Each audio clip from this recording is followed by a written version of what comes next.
Welcome students, मैं हूँ Aishwarya YouTube बाल मंदिर से और आज मैं व्यवसाय अध्ययन की क्लास में आपका चैप्टर 3 शुरू कर रही हूँ। चैप्टर 3 का नाम है व्यावसायिक पर्यावरण। व्यावसायिक पर्यावरण से आप क्या समझते हो, ये क्या होता है, इसके बारे में हम डिटेल से पढ़ेंगे। पर्यावरण, पहले तो वर्ड जो है पर्यावरण, आपने पहले भी वर्ड सुना होगा, आपसे भली बातें परिचित होंगे कि पर्यावरण क्या होता है। पर्यावरण यानी हमारे आसपास की सारी चीजों को ही हम पर्यावरण कहते हैं। अगर छोटी सी डेफिनेशन में कहे तो हमारे आसपास की सारी घूमती हुई चीजें, आसपास की सारी चीजें निर्जीव हो या सजीव सभी पर्यावरण में आती है। और हमें यहाँ पढ़ना है व्यावसायिक पर्यावरण। व्यावसायिक पर्यावरण मतलब होता है बिजनेस एनवायरनमेंट, इसको इंग्लिश में कहेंगे बिजनेस एनवायरनमेंट। तो अब व्यावसायिक पर्यावरण क्या होता है? व्यावसायिक पर्यावरण का मतलब होता है कि एक बिजनेस के चारों ओर जो भी चीजें आती है, जो भी बाहर के घटक है, वो सारे व्यावसायिक पर्यावरण कहलाते हैं। जैसे यहाँ पे मैंने एक डेफिनेशन लिखी है, इसका अभिप्राय सभी व्यक्ति, संस्था एवं अन्य व्यक्तियों की समग्रता से है। समग्रता मतलब समूह से है, जो व्यवसायिक उद्यम से बाहर है लेकिन इसके परिचालन को प्रभाव करने की क्षमता रखते हैं।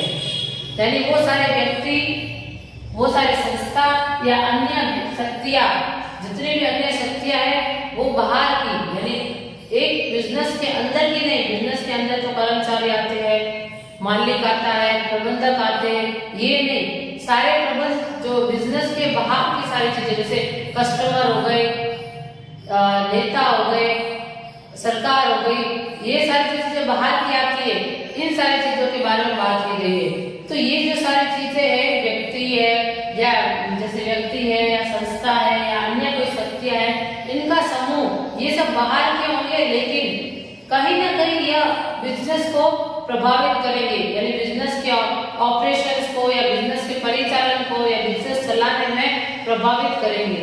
बाहर की वो सारी चीजें जो बिजनेस से सीधी जुड़ी हुई नहीं होती है लेकिन अप्रत्यक्ष रूप से इनको प्रभावित करती है, वही बिजनेस एनवायरनमेंट कहलाता है। व्यावसायिक पर्यावरण मतलब बाहर की वो सारी चीजें, बाहर की वो सारे घटक जो एक बिजनेस को, एक व्यवसाय को प्रभावित करते हैं प्रत्यक्ष या अप्रत्यक्ष रूप से, तो वो सारे व्यवसायिक पर्यावरण में आएंगे।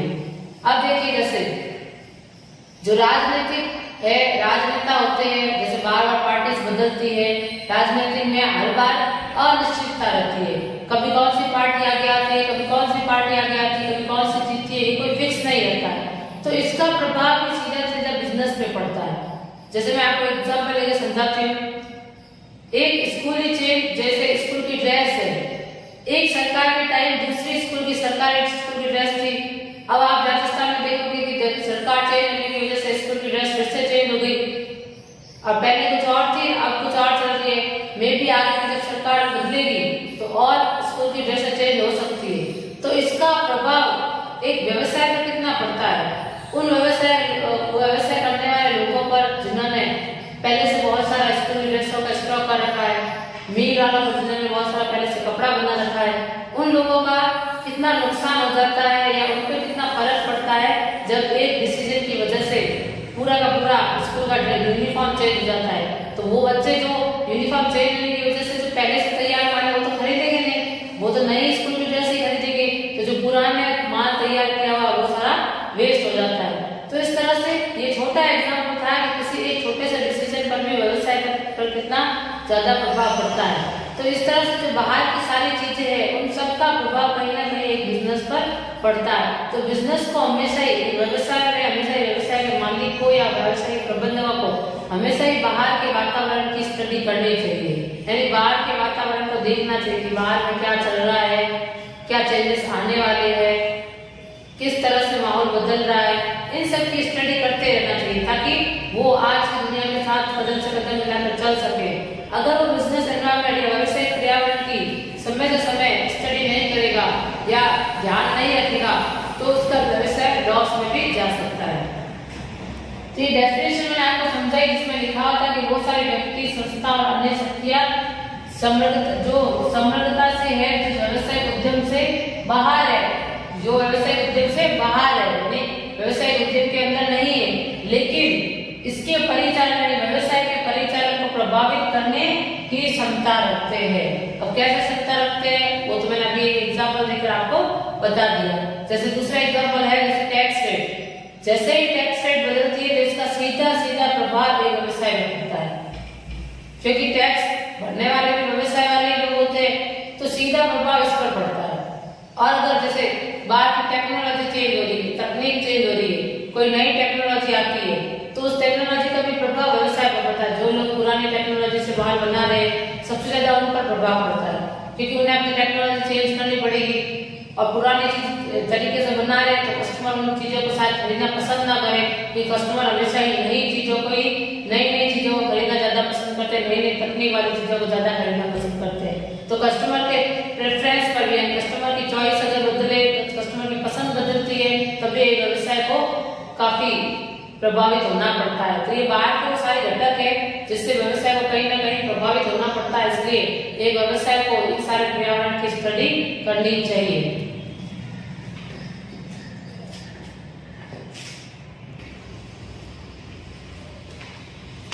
अब देखिए आर्थिक, सामाजिक, राजनीतिक, तकनीकी एवं अन्य शक्तियां जो व्यवसाय को हटकर, व्यवसाय से हटकर कार्य करते हैं, वो पर्यावरण के भाग है।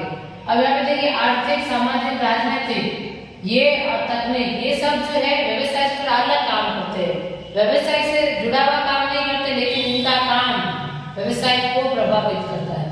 यहाँ पे आर्थिक है यानी इकोनॉमिक, जो देश की सरकार हमारे यहाँ इकोनॉमिक्स बनाती है या आर्थिक डिसीजन लेती है, उसका प्रभाव व्यवसाय में पड़ता है। जो सामाजिक, समाज से जुड़े हुए जो भी तथ्य होते हैं या समाज की जो भी अवधारणाएं होती है, उससे व्यवसाय को फर्क पड़ता है। व्यवसाय के निर्णयों से समाज को फर्क पड़े ना पड़े, लेकिन समाज के निर्णयों से व्यवसाय को फर्क जरूर पड़ता है, क्योंकि समाज में ही लोग रहते हैं और समाज के लोग ही एक व्यवसाय में माल खरीदते भी है और माल बनाते भी है। तो दोनों ही लोग समाज से आते हैं, तो व्यवसाय को उन समाज से काफी फर्क पड़ता है। राजनीतिक, जैसे मैंने आपको बता दिया कि राजनीतिक में उतार चढ़ाव आते रहते हैं, कभी कौन सी सरकार आती है, कभी कौन सी सरकार आती है। सरकार के बदलने से या उनके निर्णयों के बदलने से व्यवसाय को प्रभावित होना पड़ता है। तकनीकी जैसे नई नई टेक्नोलॉजी आती है, पहले प्रिंटिंग मशीन नहीं हुआ करती थी, पहले कार्बन पेपर्स हुआ करते थे, एक जमाने में कार्बन पेपर चलते थे, लेकिन जैसे ही प्रिंटिंग मशीन आई, कार्बन पेपर का पूरा जमाना ही चला गया। अब बहुत कम जगह है जहाँ पे कार्बन पेपर चलते हैं और बहुत कम लोग हैं जो कार्बन पेपर का यूज करते हैं, क्योंकि अब प्रिंटिंग मशीन आ गई है तो उसका यूज ही नहीं रहा। प्रिंटिंग मशीन में 1 सेकंड में सारी कॉपीज हो जाती है, जबकि किसी भी चीज को कॉपी करना प्रिंटिंग मशीन में बहुत आसान है, जबकि जो कार्बन पेपर है उसमें सारा लिखना पड़ता है। तो प्रिंटिंग मशीन ज्यादा इजी है और नई टेक्नोलॉजी भी है, इस वजह से कार्बन पेपर का जमाना ही खत्म हो गया। तो ये नई नई तकनीक आने से भी उस कार्बन पेपर के व्यवसाय पर बहुत भारी नुकसान हुआ होगा, लेकिन जिन्होंने प्रिंटिंग मशीन सही समय पर अपने व्यवसाय में लाई होगी और उससे बिजनेस शुरू किया होगा तो उनके फायदा भी हुआ होगा। जैसे आप बाजार में जो भी नई नई चीजें आती है, अगर बिजनेस या व्यवसाय का मालिक सही समय पर इसको भांप ले कि नई टेक्नोलॉजी कौन सी आई है और लोगों को क्या पसंद आ रहा है, ये अगर सही समय पर वो भांप ले तो उससे ज्यादा फायदा और किसी का नहीं हो सकता। लेकिन अगर वो सही समय पर नहीं भांप पाया तो शायद वो प्रतियोगिता में पीछे रह जाएगा, कोई ना कोई और दूसरा इस अवसर का फायदा उठाएगा और वो आगे चला जाएगा, और जो इस अवसर का फायदा नहीं उठा पाएगा वो रेस में पीछे रह जाएगा, क्योंकि वो दुनिया के कस्टमर की जो चॉइस है, उनकी पसंद है, उनके हिसाब से नहीं चल पाएगा, उनके हिसाब से नहीं ढल पाएगा। तो उससे इसका जो भी पुरानी टेक्नोलॉजी का माल है वो कोई खरीदना नहीं चाहेगा या नहीं बिकेगा, तो इस तरह से व्यवसाय का लॉस ही होगा। इसलिए जो भी नई नई टेक्नोलॉजी आती है इसका भी प्रभाव सीधा बिजनेस पर पड़ता है। अन्य शक्तियां जो व्यवसाय से हटकर कार्य करती है, ये जो सारी शक्तियां है, ये जो सारी चीजें है, ये काम तो व्यवसाय से हटकर करती है, जिसका व्यवसाय से सीधा जुड़ाव नहीं होता है, लेकिन अप्रत्यक्ष या प्रत्यक्ष रूप से ये प्रभावित तो व्यवसाय को करती ही है, और इसी को पर्यावरण के घटक कहते हैं। क्योंकि ये न चाहते हुए भी, मतलब जिसका बिजनेस से कोई डायरेक्टली कनेक्शन नहीं होता है, लेकिन फिर भी उनके द्वारा लिए गए निर्णयों से सीधा का सीधा बिजनेस पर प्रभाव पड़ता है, इसलिए इसको ही व्यावसायिक पर्यावरण कहते हैं और ये पर्यावरण के भाग है। इसी प्रकार से उपभोक्ता अथवा प्रतियोगी इकाइयां एवं सरकार, उपभोक्ता समूह, मीडिया एवं अन्य संस्थान जो किसी व्यवसायिक इकाई के बाहर कार्यरत है, पर्यावरण के घटक होते हैं। उपभोक्ता मेन जो एक व्यवसाय को चलाने में सबसे बड़ा हाथ उपभोक्ता का होता है। अगर उपभोक्ता खुश है एक व्यवसाय की चीजों से, उनकी वस्तुओं से, और माल जो वस्तु है वो बार बार टाइम टाइम खरीद रहा है और उनकी पसंद की है, और तो वो व्यवसाय ज्यादा अच्छे से चल पाएगा। कस्टमर ही आजकल भगवान है। आज की दुनिया में यही नियम है, कस्टमर इज किंग। अगर कस्टमर खुश है व्यवसाय से, उनकी चीजों से, तो वो व्यवसाय आगे से आगे चलता रहेगा। लेकिन अगर कस्टमर उनकी चीजों से ना खुश है तो वो खरीदेंगे नहीं और व्यवसाय लॉस में चला जाएगा, थोड़े समय बाद बंद हो जाएगा। इसलिए उपभोक्ता प्रतियोगिता या जो और कॉम्पिटिटर बैठे हैं बाजार में या मार्केट में, एक व्यवसाय के बहुत सारे कॉम्पिटिटर होते हैं, एक जैसी चीज बनाने वाले बहुत सारे लोग होते हैं। तो वो प्रतियोगी इकाइयां एवं जो सरकार बनी हुई है, वो सरकार उपभोक्ता के समूह और मीडिया है जो आजकल मीडिया में काफी प्रभावित करती है व्यवसाय को, एवं अन्य संस्थाएं हैं जो किसी व्यवसाय इकाई के बाहर कार्य करते हैं। ये जो सारे कार्य करने वाले लोग हैं, जो उपभोक्ता है या प्रतियोगी इकाइयां है या सरकार है, मीडिया है, ये सब व्यवसाय के अंदर काम नहीं करते। ये कोई भी व्यवसाय के अंदर काम नहीं करते, ये सब व्यवसाय के बाहर कार्य करते हैं। व्यवसाय के सारे बाहर कार्य करते हैं, लेकिन इनके कार्यों से व्यवसाय प्रभावित होता है। इसलिए इसको पर्यावरण के घटक कह सकते हैं, ये पर्यावरण के घटक होते हैं। तो ये सारी जो चीजें हैं ये पर्यावरण के घटक होते हैं। तो एक व्यवसाय पर्यावरण के घटक जो सीधा सीधा व्यवसाय को प्रभावित करते हैं। उदाहरण दिया गया है जैसे सरकार की आर्थिक नीतियां, जो भी सरकार नीतियां बनाती है समय से समय, फाइनेंशियल बजट जिसे कहते हैं, फाइनेंशियल एक बजट बनाती है सरकार, साल में एक बार बजट बनाती है। उस बजट में बहुत सारी नीतियां बनाती है सरकार, उन सारी नीतियों का प्रभाव एक व्यवसाय पर पड़ता है। तकनीकी परिवर्तन, टेक्नोलॉजी के चेंज होने से व्यवसाय को काफी नुकसान भी झेलना पड़ सकता है, और अगर सही समय पर उस टेक्नोलॉजी को एक्सेप्ट कर लिया जाए, सही समय पर टेक्नोलॉजी को व्यवसाय में स्थापित कर लिया जाए तो उससे फायदा भी उठाया जा सकता है। राजनीतिक अनिश्चितता, जो राजनीतिक अनिश्चितता है यानी जो राजनीतिक वातावरण जो बदलता रहता है, कभी किसकी सरकार कभी किसकी सरकार, इस वजह से व्यवसाय को प्रभावित होना पड़ता है। और ये कैसे होता है इसका एग्जाम्पल मैंने थोड़ी देर पहले आपको दिया था। स्कूल यूनिफॉर्म के माध्यम से अब राजस्थान में आपने देखा ही होगा, जब वसुंधरा सरकार चल रही थी तब कौन सी स्कूली ड्रेसेस थी, और आज जो गहलोत सरकार चल रही है तो कौन सी स्कूली ड्रेस है। तो इन स्कूली ड्रेसों के बदलने से बच्चों को तो इतना प्रभाव नहीं पड़ा, स्टूडेंट को तो इतना ज्यादा फर्क नहीं पड़ा जितना एक व्यवसाय को पड़ा। जिन्होंने पहले से स्टॉक कर रखा था ड्रेसों का, उनके सारे मालों का नुकसान हुआ, तो वो सारा नुकसान व्यवसाय के मालिक को ही झेलना पड़ा।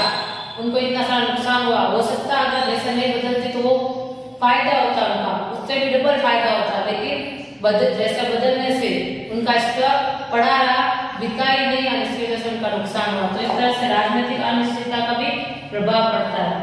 ग्राहकों के फैशन एवं रुचि के बदलाव में, अगर ग्राहकों की जो पसंद है या ग्राहकों में जो फैशन, अगर ग्राहकों की जो रुचि है वो बदल जाती है और वो नई चीज खरीदने की तरफ दौड़ने लगते हैं, तो ऐसे व्यवसाय जो पुरानी तरह की चीजें बनाते हैं वो किसी काम की नहीं रह जाती।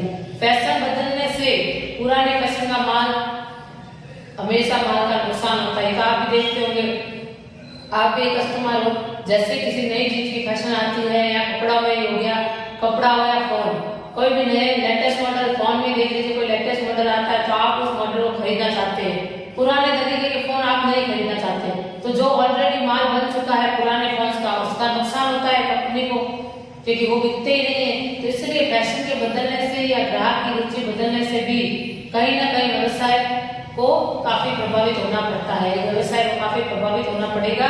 इसलिए व्यवसाय को इन सारी चीजों को ध्यान में रखना चाहिए। बिजनेस तो अंदर की चीजें, अंदर के घटक जो होते हैं व्यवसाय के, जो अंदर के घटक है वो तो ध्यान में रखने हैं कि कर्मचारी कैसे काम करते हैं, माल किस तरह से बन रहा है, क्वालिटी कैसी, ये सब तो ध्यान रखनी है।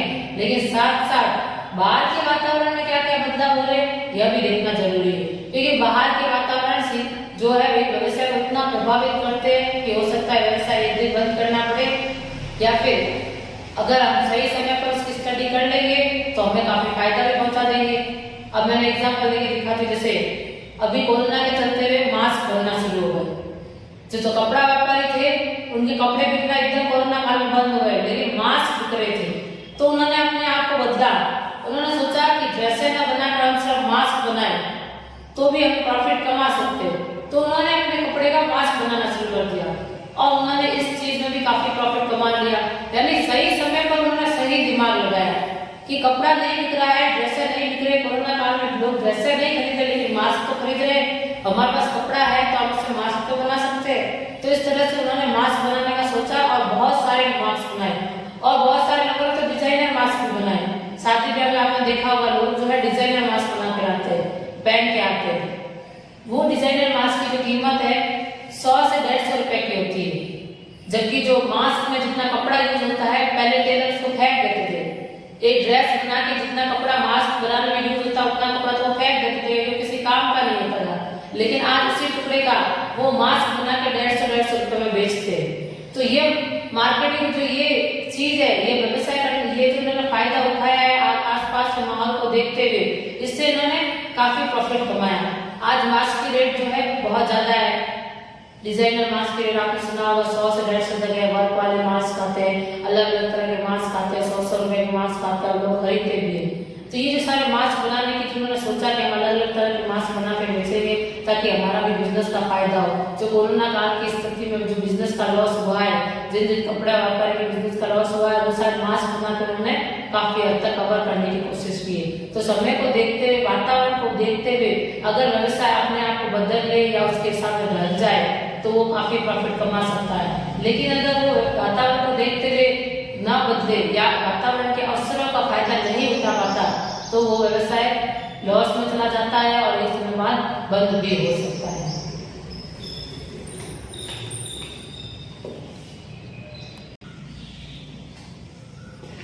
तो अब पढ़ रहे व्यावसायिक पर्यावरण की विशेषताएं कि व्यावसायिक पर्यावरण की विशेषताएं क्या क्या है। तो पहले इसकी विशेषता है बाह्य शक्तियों की समृद्धता, यानी बाहरी शक्तियों का समूह से। तो व्यावसायिक इकाइयों के बाहर के सभी चीजों को व्यावसायिक पर्यावरण कहते हैं तथा इसकी प्रकृति सामूहिक होती है। व्यवसाय के बाहर की सारी चीजों को ही व्यावसायिक पर्यावरण कहते हैं। यानी बाहर के जो भी घटक है व्यवसाय बिजनेस के बाहर के जो भी सारे घटक है, जो भी सारी चीजें हैं, उन सबको पर्यावरण व्यवसायिक पर्यावरण कहेंगे तथा इसकी प्रकृति सामूहिक होती है। इसकी प्रकृति जो होती है वो सामूहिक यानी समूह में होती है। सारी चीजें एक दूसरे को प्रभावित करती है। तो जो इसकी प्रकृति होती है वो सामूहिक होती है, यानी ये सारी चीजें एक साथ एक समूह में रहती है और ये सारी चीजें एक व्यवसाय को प्रभावित करती है।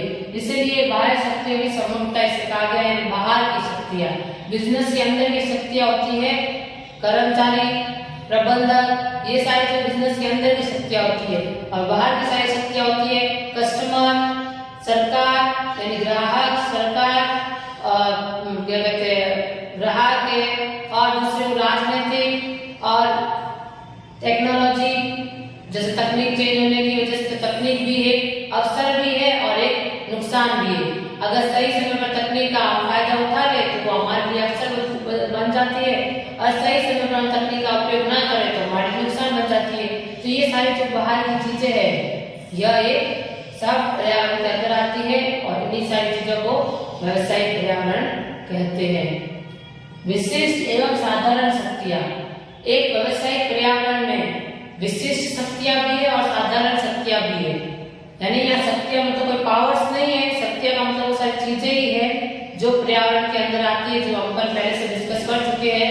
यानी व्यक्ति अगर टेक्नोलॉजी, कस्टमर उपभोक्ता की चॉइस, मीडिया वगैरह ये सारी शक्तियां हैं, इन्हीं शक्तियों की बात हो रही है। तो ये इसमें विशिष्ट यानी विशेष साधारण दोनों शक्तियां मौजूद है। विशिष्ट में है निवेशक, जैसे जो पैसा लगाते हैं बिजनेस में, जो पैसा लगाते हैं उन्हीं को निवेशक बोलते हैं। तो निवेशक, ग्राहक और प्रतियोगी जो कॉम्पिटिटर होते हैं मार्केट में, बाजार में जो कॉम्पिटिटर होते हैं, ये सारे विशिष्ट शक्तियां हैं। और साधारण शक्तियां भी है, नॉर्मल शक्तियां जो बाहर की चीजों से प्रभावित बिजनेस हो जाता है, जैसे टैक्स रेट वगैरह, जैसे सीधा सीधा बिजनेस प्रभावित होता है वो वाली चीजें। तो यह शक्तियां प्रत्यक्ष या अप्रत्यक्ष रूप से प्रभावित कर सकता है या कर सकती है। तो ये जो शक्तियां हैं कि किसी ने बिजनेस को सीधे तरीके से या घुमा के, जैसे डायरेक्टली या इनडायरेक्टली व्यवसाय को प्रभावित करेगी। कोई चीजें जैसे भले सीधा प्रभावित न करे लेकिन घुमा के इसका असर व्यवसाय पर जरूर आएगा। सरकार के बदलने से बिजनेस का डायरेक्ट कोई कनेक्शन नहीं है। सरकार अपने हिसाब से बदल रही है तो इससे बिजनेस का कोई जुड़ाव नहीं है, बिजनेस से कोई लेना देना नहीं है, लेकिन फिर भी उसका असर घूम के अप्रत्यक्ष रूप से बिजनेस पर पड़ता ही है। अब ये विशिष्ट एवं साधारण संख्या थी। अब आंतरिक संबंध, एक जो व्यावसायिक पर्यावरण है इसमें सब चीजें एक दूसरे से जुड़ी हुई होती है। व्यावसायिक पर्यावरण या वातावरण के विभिन्न तत्व एवं शक्तियां एक दूसरे से जुड़े हुए होते हैं। व्यवसाय के जो भी वातावरण के पर्यावरण के जो भी तत्व होंगे वो सब एक दूसरे से जुड़े हुए होंगे। जैसे आज की दुनिया में लोग हेल्थ को ज्यादा महत्व देते हैं, स्वास्थ्य को ज्यादा महत्व देते हैं। वो ऐसी चीजें खाना चाहते हैं जिससे उनका स्वास्थ्य खराब न हो। आज हर जगह हाइजीन को लेकर ज्यादा देखा जा रहा होगा, साफ सफाई, खाने से पहले हाथ धोना, घर में घुसने से पहले हाथ, घर में घुसने के बाद हाथ धोना, जैसे घर के अंदर एंट्री होती है आपको हाथ धोने होते हैं। कोरोना की वजह से लोगों में स्वास्थ्य को लेकर अधिक जागरूकता आ गई है। तो इन सबको देखते हुए जो लोगों में अधिक जागरूकता आई है तो व्यवसाय भी इनको देखते हुए कार्य करता है। जैसे बहुत सारे लोग आजकल अपनी हेल्थ का ध्यान रखते हैं, अपनी डाइट को मेंटेन करना चाहते हैं, लोग जो है अपने शरीर को पतला रखना चाहते हैं, तो इसलिए चाहते हैं कि वो डाइट का खाना खाए, यानी ऐसा खाना खाए जिससे वो मोटे ना हो।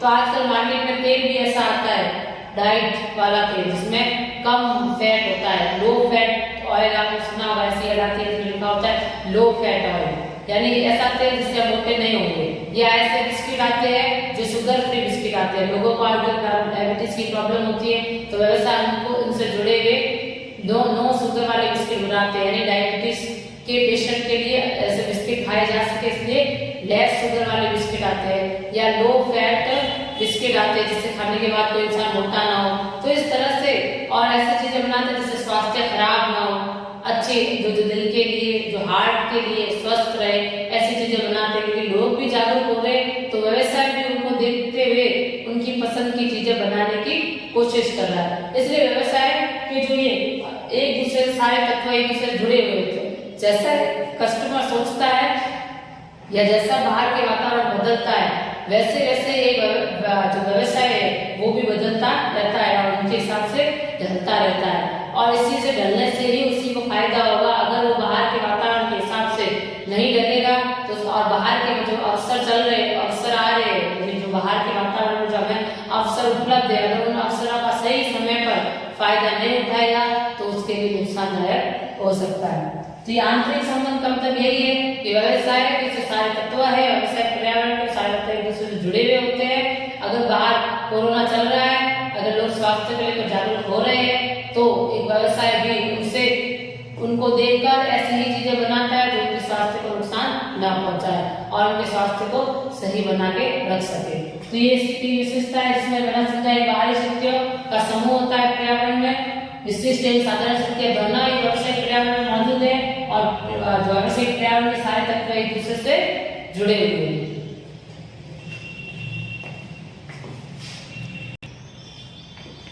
तो चौथा पॉइंट है विशेषताओं का गतिशील प्रकृति। एक व्यावसायिक पर्यावरण की जो प्रकृति होती है वो गतिशील होती है, यानी बदलती रहती है, जो डायनामिक होती है, जो समय से समय बदलती रहती है। यह गतिशील होता है तकनीकी सुधार के रूप में, यानी तकनीक चेंज होने के रूप में, उपभोक्ता की पसंद के रूप में, या फिर नए प्रतियोगी के रूप में बदलता है। जो ये व्यावसायिक पर्यावरण होता है ये बदलता रहता है।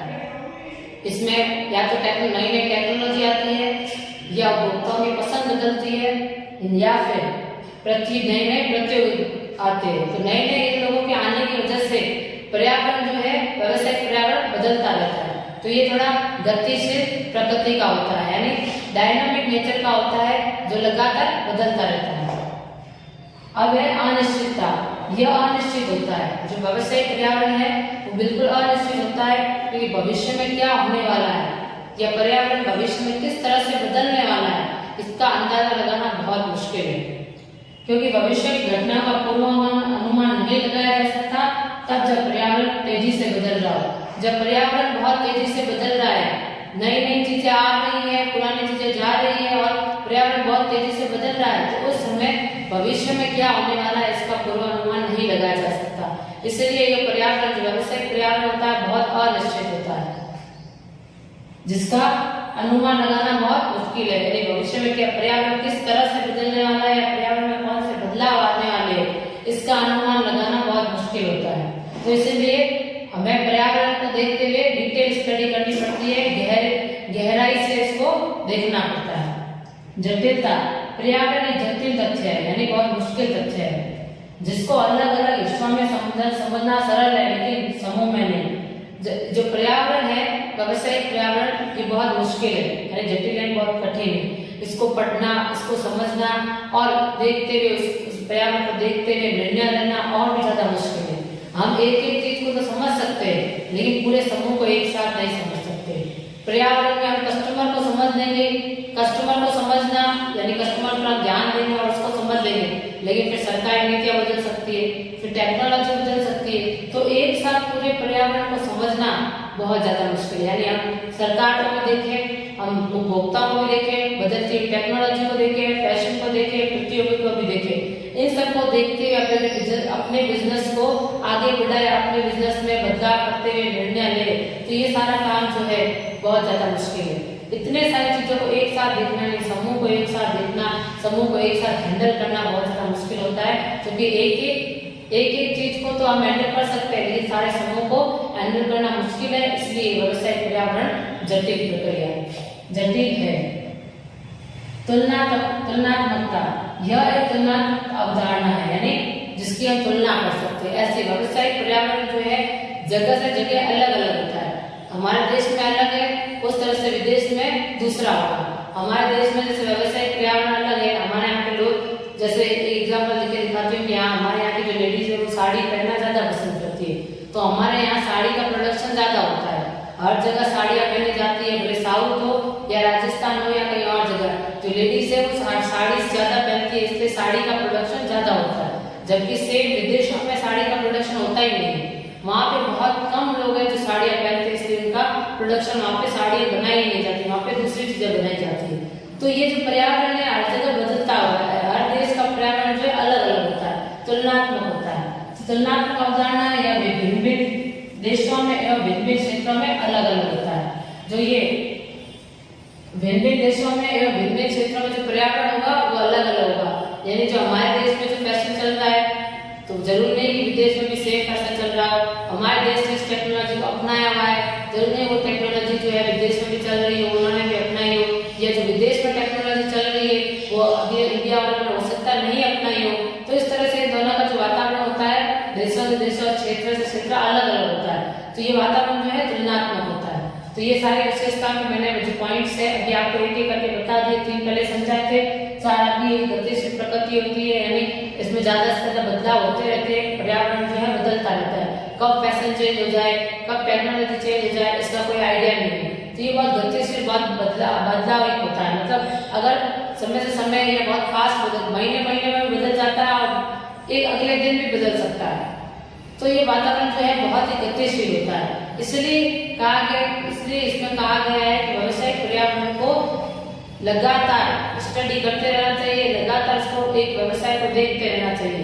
एक व्यवसाय का जो मालिक है, जो व्यवसाय के प्रबंधक होते हैं, उन्हें लगातार जो इस व्यावसायिक पर्यावरण की स्टडी करते रहना चाहिए और उनके जो बदलाव हो रहे पर्यावरण में उनको देखते रहना चाहिए। लगातार देखने से उन्हें पता चलेगा कि किस तरह से बदलाव हो रहे हैं और इन बदलाव को किस तरह से फायदा उठा सकते हैं, यानी आपदा को अवसर में किस तरह से बदल सकते हैं। जैसे पर्यावरण में कोई बदलाव होते हैं तो शुरू में वो आपदा जैसे लगती है, मुसीबत लगती है, पता नहीं इस मुसीबत को कैसे हैंडल करेंगे। अचानक से नई टेक्नोलॉजी आ जाती है तो हमारे पास जो पुरानी मशीनें पड़ी होती है, या हम लोग जो या एक व्यवसाय जो पुराने तरीके से कार्य कर रहे होते हैं उनके लिए मुसीबत जैसा लगता है कि अचानक से सब कुछ बदलना पड़ेगा।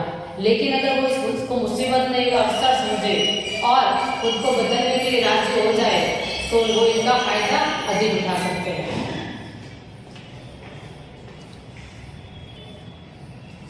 तो वो इन अवसरों का फायदा उठा सकते हैं, यानी आप इस पर्यावरण में एक अच्छा व्यवसाय या एक अच्छा बिजनेसमैन वही होता है जो इन सारी मुसीबतों में भी, इन सारी आपदाओं में भी अवसर खोज ही लेता है। जो सही समय पर अवसर खोज लेता है वो आगे चला जाता है, वो अपने प्रतियोगिता से आगे चला जाता है और सफल हो जाता है। और जो सही समय पर अवसर नहीं पहुंच पाता है, वो इस आपदा को आपदा ही समझ के रहता है और मुसीबत ही मानता है, तो वो लॉस में जाएगा, क्योंकि वो नया कुछ नहीं कर पाएगा, वो लॉस में जाएगा और वो बिजनेस हो सकता है बंद भी हो जाए।